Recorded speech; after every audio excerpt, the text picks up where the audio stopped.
लभते पुरुषो यदावे अज्ञानकृतं मोहमदन्तकार नासं वेदायति तदुदयते विवेका।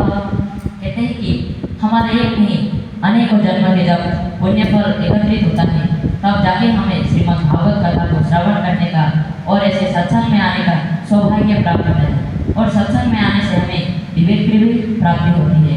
इसलिए एक चौपाई में भी आगर में गोस्वामी तुलसीदास जी कहते हैं कि बिनु सत्संग विवेक न होई राम कृपा बिनु सुलभ न सोई।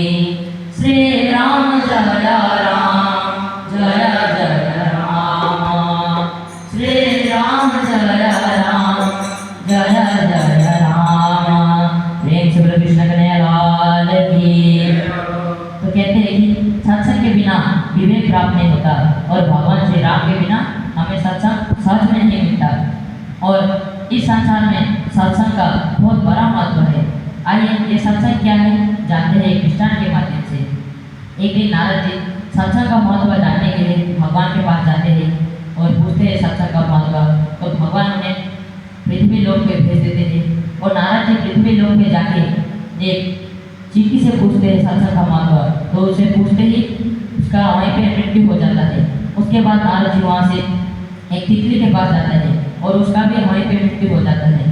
तो नारद जी अब एक गाय के बछड़े के पास जाते हैं और गाय के बछड़े से भी पूछते हैं उसका भी वहीं पे मृत्यु हो जाता है। तो नारद जी घबराए कि अरे मेरे को तो गो हत्या का पाप लग गया, अब उन्हें प्रायश्चित करना है। तो अब नारद जी एक राजा के घर जहाँ राजा के घर जाते हैं जहाँ पे अभी अभी एक बालक जन्मा हुआ था। तो उनके पास जाते हैं तो बालक ने नारद जी को देखते ही नारद जी प्रणाम कहा। तो नारद जी बोले अरे तुम मुझे कैसे पहचानते हो?